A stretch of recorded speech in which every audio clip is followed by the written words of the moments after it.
यथामां कुरु कल्याणी कान्त कान्ता सुदुर्लभम्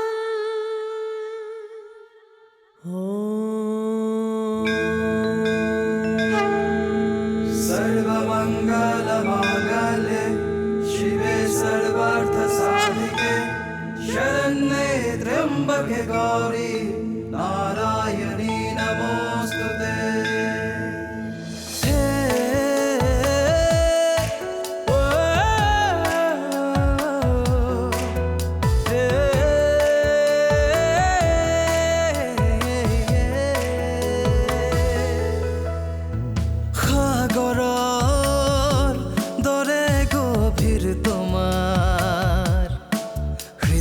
সকলোকে ৰাখা মৰমেৰে সামৰি বৰষুণৰ প্ৰতিটো টোপাল তুমি ন জীৱনৰো এক গাথা তুমি সুখে দুখে প্ৰতি পলে বিলীন হৈ আছা তুমি তুমি পুষ্পাঞ্জলি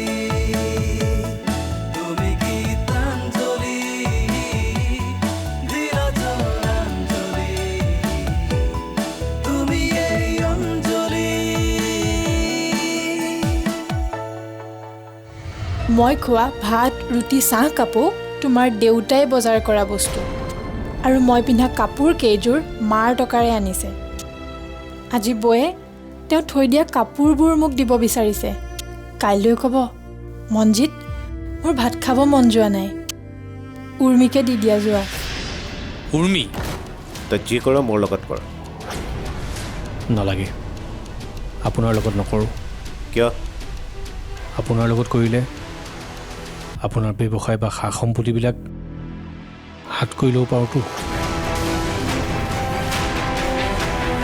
মনজিতে তোমাক কি পৰিস্থিতিত পৰি বিয়া কৰাই লৈ আহিব লগা হৈছে সেইটো তুমি ভালদৰেই জানা কিন্তু এনেকুৱা এটা যে পৰিস্থিতি হ'ব তেওঁ আগৰ পৰাই জানিছিল মই বহু দিনৰ পৰাই তেওঁক কৈ আছিলোঁ তুমি কিবা এটা কৰা কিন্তু তেওঁ মোৰ কথা গুৰুত্বই নিদিলে কামবোৰ অৱশ্যে লাহে লাহে কৰিলে ফলবোৰো মিঠা হয় মই নেক্সট এদিন আহোঁ আপোনাৰ লগত ভালদৰে কথা পাতোঁ নে কি কয় হ'ব মই অলকৰ লগত খবৰ কৰিম অ'কে দেন থেংক ইউ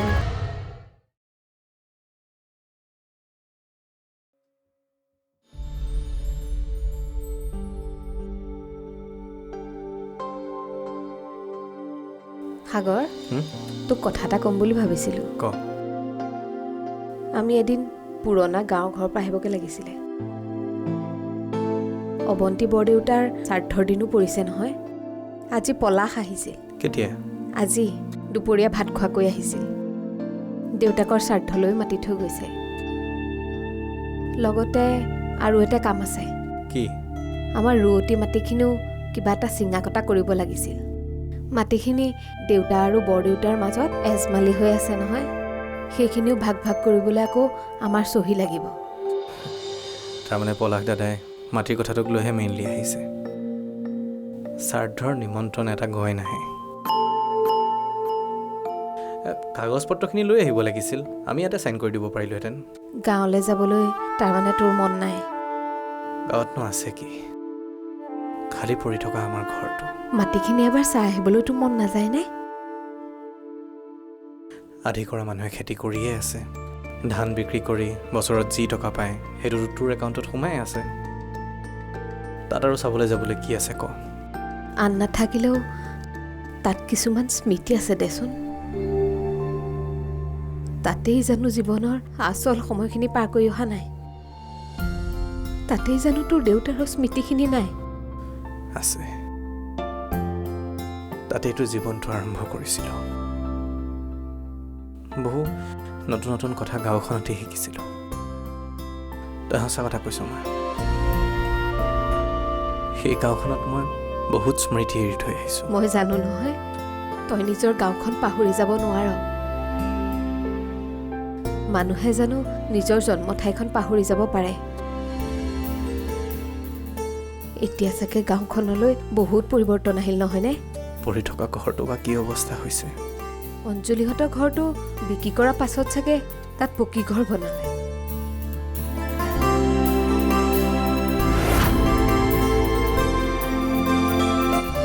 সাগৰদা, কি হ'ল সাগৰদা? ঘূৰি গ'লা যে? আৰে ৰ'বা আকৌ।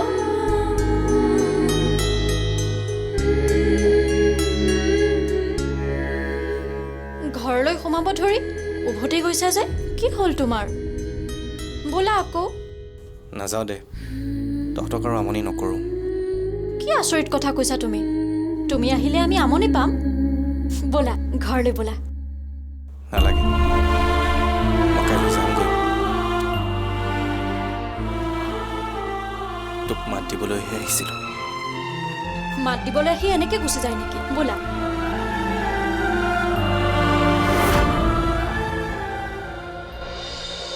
যিখন ঘৰ ইমান পৰিপাটিকৈ সজাইছিলোঁ, যিখন ঘৰৰ মজিয়াত কুটাডালো পৰিবলৈ দিয়া নাছিলোঁ, সেইখন ঘৰ চাগে এতিয়া কাৰোবাৰ গৰু গোহালি হৈছেগৈ। সময়ৰ যে কি পৰিৱৰ্তন। সময়ে সকলোবোৰ পৰিৱৰ্তন কৰি দিয়ে মা, সকলোবোৰ সলাই পেলাই। সাগৰদা, মই ঠিকেছে খাইছো। তুমি লাহেকে চলাটো নহ'লে পৰি যাম। মোৰ চাইকেলত বৰ উঠু উঠু কৰি থকা নহয়। এতিয়া মজা পাইছ?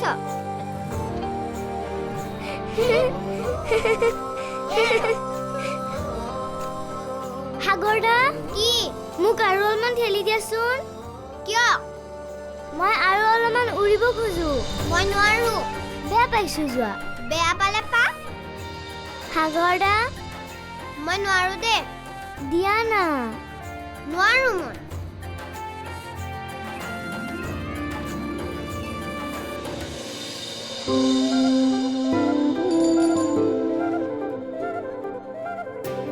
অ' সাগৰদা, তুমি আহিছা ভালেই হ'ল। মোৰ স্কুললৈ আজি বহুত দেৰি হৈছে। তোমাৰ লগতে যাব পাৰিম, ব'লা। এনেকুৱা কিয় কৰিছা? মোৰ স্কুললৈ দেৰি হ'ব।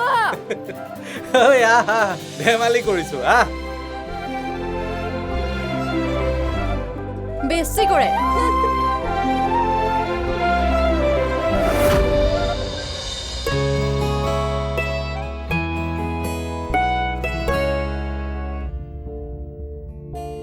গাঁৱৰ সেই পুৰণা দিনবোৰেই ভাল আছিল জাননে? ইয়াতনো তই কি বেয়া পাইছ? বেয়া পোৱা কথা নহয় অ'। তাত মানুহবিলাকৰ মাজত নিৰ্ভেজাল সম্পৰ্ক আছিল। চবেই যেন চবকে বুজি পাইছিল, চবেই যেন চবকে সমীহ কৰি চলিছিল। চবেই চবকে বুজি পোৱা নাছিল মা। বহুতে আনৰ কথা নুবুজাকৈ থাকি গৈছিলে।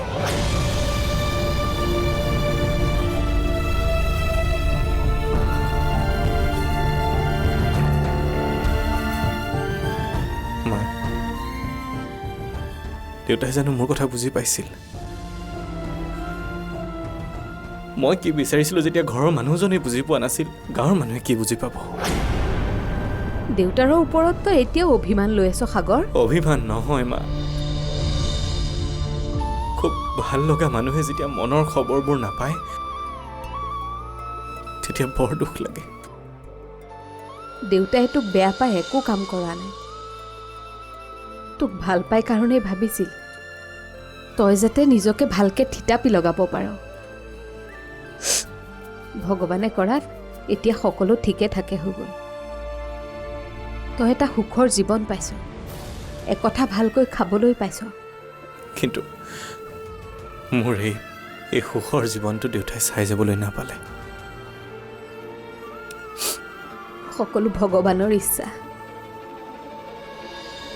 পদ্য এটা আছে নহয়, কোন কাৰ আপোনৰ, কোন কাৰ চেনেহৰ, চকুৰ চিনাকি মাথো দুদিনীয়া সংসাৰৰ। ঠিকেই, চকুৰ চিনাকি মাথো দুদিনীয়া সংসাৰৰ। বৰ পুৰণি কবিতা মা, কিন্তু এতিয়াও মনত বৰ সজীৱ হৈ আছে।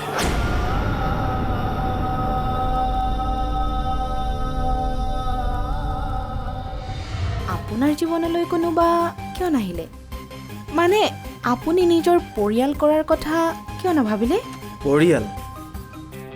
পৰিয়াল আৰু সংসাৰৰ ওপৰত মোৰ কোনো ভৰসা নাই একো আগ্ৰহো নাই কিন্তু নিজৰ পৰিয়ালৰ মানুহখিনিৰ মাজত যদি বুজাবুজিখিনি নাথাকে তেনে কি লাভ সেই পৰিয়াল কৰি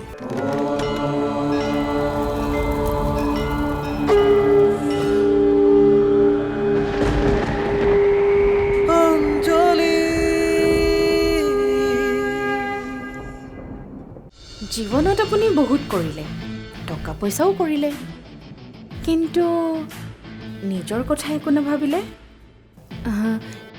কিয় নাভাবিলে একো আপোনাৰতো একোৰে অভাৱ নাছিল মই মোৰ লাইফ মই নিজে ভবা মতে এনজয় কৰি আছোঁ কোনে ক'লে আপোনাক মই মোৰ কথা ভবা নাই বুলি আপোনাৰ এই বিশাল ঘৰ কিন্তু আজিলৈকে আপোনাৰ সংসাৰখনেই নহ'ল টকা পইচা সা সম্পত্তি মাটি গাড়ী সকলো আছে কিন্তু জানে আপোনাৰ এই ঘৰখনত আপুনি একেবাৰে অকলশৰীয়া বাৰু আপোনাৰ জীৱনলৈ কোনোবা কিয় নাহিলে মানে আপুনি নিজৰ পৰিয়াল কৰাৰ কথা কিয় নাভাবিলে পৰিয়াল আৰু সংসাৰৰ ওপৰত মোৰ কোনো ভৰসা নাই একো আগ্ৰহো নাই কিন্তু নিজৰ পৰিয়ালৰ মানুহখিনিৰ মাজত যদি বুজাবুজিখিনি নাথাকে তেনে কি লাভ সেই পৰিয়াল কৰি কিন্তু চবৰে পৰিয়ালৰ মাজত বুজাবুজিৰ অভাৱ নাথাকিবওতো পাৰে মই বুজি পোৱা হোৱাৰে পৰা যিটো পৰিয়াল সদায় দেখি আহিছোঁ সেই পৰিয়ালটোৰ মাজত সদায় দেখি আহিছোঁ সন্দেহ আৰু প্ৰতাৰণা সেই পৰিয়ালটো মোৰ নিজৰ পৰিয়াল মোৰ মা আৰু দেউতাৰ মাজত হোৱা কাজিয়া ফাঁকি ফুকাবোৰ দেখি এখন সংসাৰ কৰা সকলো মোহ শেষ হৈ গৈছে সকলো ছোৱালী আপোনাৰ মাৰ দৰে নহ'বও পাৰে চব ছোৱালীৰ চৰিত্ৰ একেই মোৰ মা যি চৰিত্ৰ মোৰ ভণ্টিৰো সেই একেই চৰিত্ৰ যদি আপোনাৰ মা বা ভণ্টিতকৈ বেলেগ মেণ্টেলিটিৰ ছোৱালী এজনী আপোনাৰ জীৱনলৈ আহে আপুনি একচেপ্ট কৰিবনে মই এইবোৰৰ পৰা আঁতৰত থাকোঁ মোক এইবোৰ প্ৰশ্ন নকৰাই ভাল তেনেকৈ নক'ব না কোনোবা আহিবওতো পাৰে আপোনাৰ জীৱন সলনি কৰিবৰ বাবে আপুনি মোৰ ওচৰলৈ আহিছিলে বিজনেছ পাৰ্পাছলৈ kindly come to the point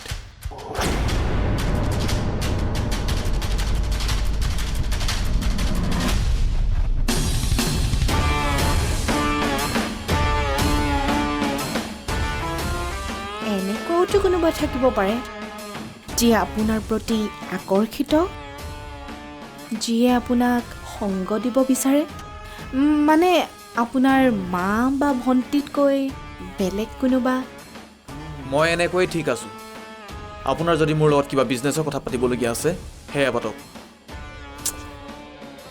তুমি বুলি কওক না প্লিজ আপুনি মোৰ প্ৰথম চিনাকি তুমি বুলি ক'ব নোৱাৰোঁ প্লিজ তুমি বুলি কওক না আপোনাৰ বেলেগ কথা নাই যদি যাব পাৰে মোৰ আন কাম আছে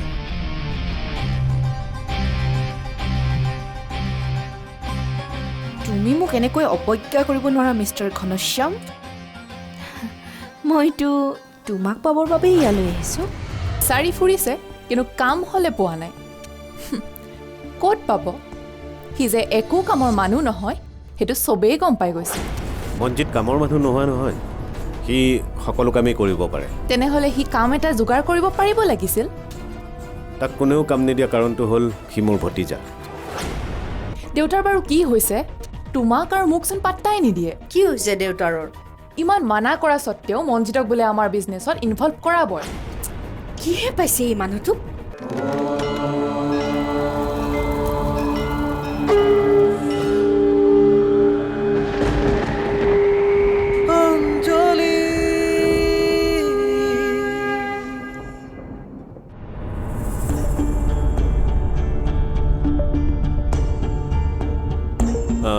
মই এটা সিদ্ধান্ত লৈছোঁ আশা কৰোঁ তই যাতে হকা বাধা নকৰ পৰিয়ালৰ উপকাৰত অহা সিদ্ধান্তত মই হকা বাধা নকৰোঁ পৰিয়ালৰ কথা চিন্তা কৰিয়েই মই এই সিদ্ধান্ত লৈছোঁ পৰিয়ালৰ মানুহৰ অপকাৰ হোৱা কথাটোতো তই নাভাব আমাৰ মনজিতৰ কাম এটাৰ খুবেই প্ৰয়োজন হৈছে সি বেলেগৰ তাত কাম বিচাৰি গৈছে বিচাৰি ফুৰিছে কিন্তু কাম হ'লে পোৱা নাই ক'ত পাব?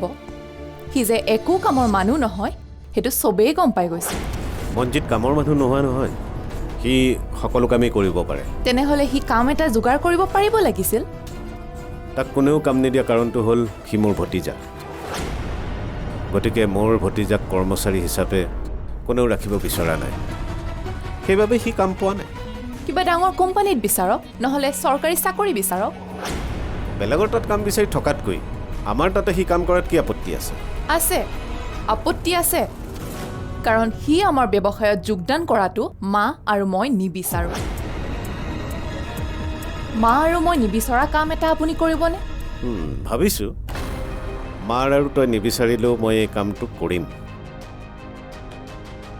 আমাৰ ঘৰৰ ল'ৰা এটা নিবনুৱা হৈ অনাই বনাই ঘূৰি ফুৰিব আৰু স্কোপ থকাৰ পাছতো মই তাক কাম নিদিম, এনেকুৱাতো হ'ব নোৱাৰে। ভাবি চাব, মা আৰু মোৰ বিৰুদ্ধে কিবা এটা কৰাৰ আগতে ভাবি চাব। তই মোক ধমকি দিছ নেকি? ধমকি দিয়া নাই, আমাৰ চেণ্টিমেণ্টটো জনাই দিছোঁ। তহঁতৰ চেণ্টিমেণ্টৰ লগতে মঞ্জিতৰ চেণ্টিমেণ্টটো নাভাব কিয়?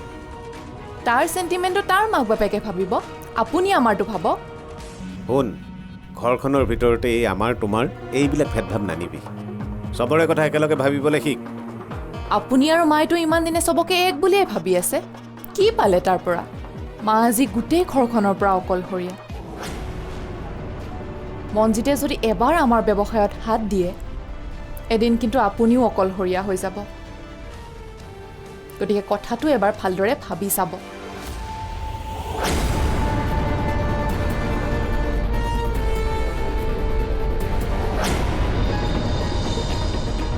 মা, দেউতাৰ বাৰু কি হৈছে?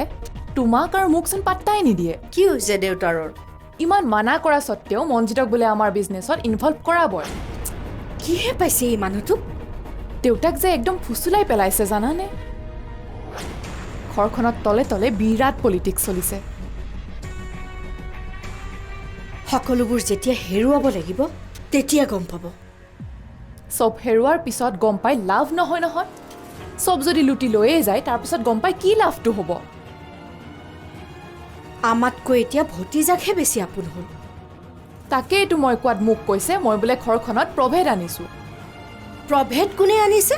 বাপেৰক এবাৰ ভাবি চাবলৈ দিবি। ঘৰৰ মানুহবোৰক ভাগ ভাগ কোনে কৰিলে, তই নে মই? মই লগত নথকাহেঁতেন তুমিতো এই ৰুমটোৰ ভিতৰত জেলত থকাৰ দৰে থাকিব লাগিলে হয়। দেউতাইতো সেই কথাটো এবাৰ ভাবি চাব লাগে ন। ইয়াৰে কোনতে কাকেনো ৰাখিলা, কিনো পাৰা হেৰুৱালা, তুমিহে জানিলা। দুচকুৰ মাজতে কাকেনো আঁকিলা, জোনাকীৰ পোহৰতে কাকেনো বিচাৰি